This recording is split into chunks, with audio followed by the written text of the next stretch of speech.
Welcome back to AM Northwest.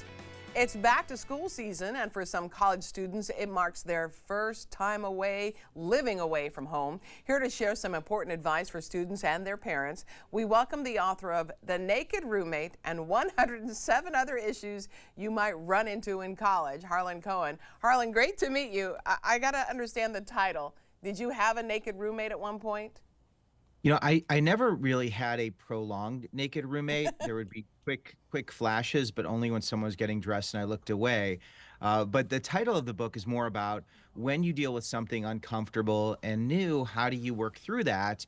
And there are 107 issues. So the roommate part is just one part, but the book's really for everybody. Let's talk about some social issues. And you talk about because some kids are living away from home for the first time, getting to know and meet new people has got to be problematic for some.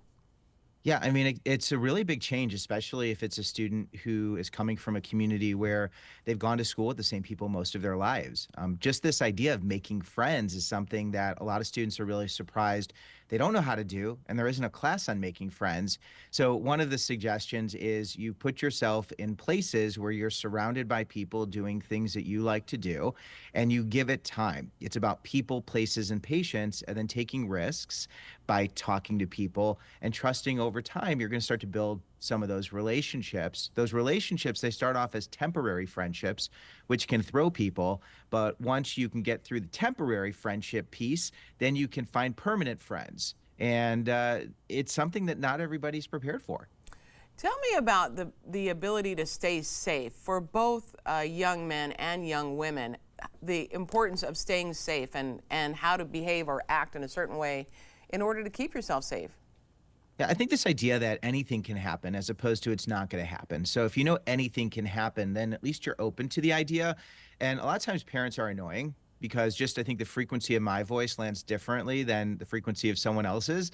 So a parent is really, it's a great idea to encourage your student to talk to a sophomore, a junior, a senior. And for students who are on campus, ask those students, where is it okay for me to go, to hang out, to go to a party?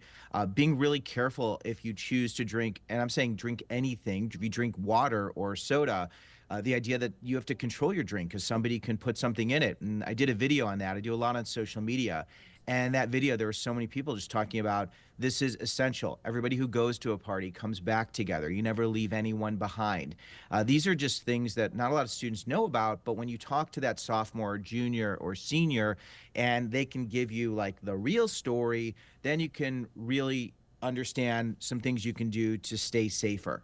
How can you deal with homesickness? A lot of kids end up quitting college pretty early on because they can't handle being away from home. Yeah, I tell the parents that if your kid's homesick, this is a good thing. It means like you've done something right. Like they Right. miss you. They're sick because they love you so much. So there's something to be said about that. But then there's homesickness is real. 2/3 of students experience homesickness. And one of the things is for parents to really recognize this is totally normal. It's about getting comfortable with the uncomfortable. If you know as that as a baseline, homesickness is normal. And if you're a student and you're feeling homesick, you can just breathe through it and recognize I'm in a new place, surrounded by new people. This is a new experience. And then you give yourself time. You find your places. You find the kindest people. You find things you can do where you're welcome and included simply because you exist. And you really give yourself time to work through this. A lot of students spend some time alone. Loneliness is really common. And a student who doesn't know this is common will think that they're the problem or the school's the problem.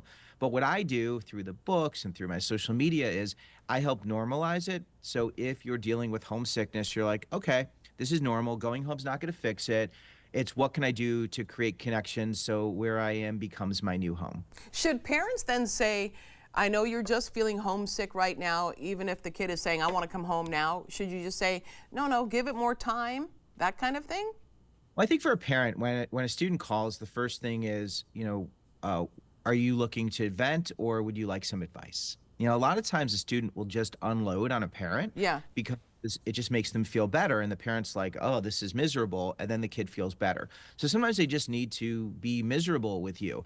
And then if they want to come home, this idea of let's pick a date where you can think about coming home. A lot of students have said, when I know it's going to be 3 weeks or I know it's going to be a certain time, then I can break this into smaller pieces. I think also having a therapist, having a counselor, encouraging a student to talk to an RA if they're living on a residential community, talking to a therapist. These are all things. And this is about the places piece, because when you can talk to people in the places where you're experiencing these things, you can recognize, okay, this is uncomfortable, but maybe it's something I can at least try to tolerate. So Yeah. it's a coordinated effort. So much valuable information. We need to have you back because there's a lot we didn't get into. Oh The my book gosh, again I is know. titled The Naked Roommate and 100 Other 707 Issues You Might Run Into in College. Harlan Cohen, thank you so much. Grateful to be here. Thanks for having me. You bet. All right, we'll be right back with more AM Northwest.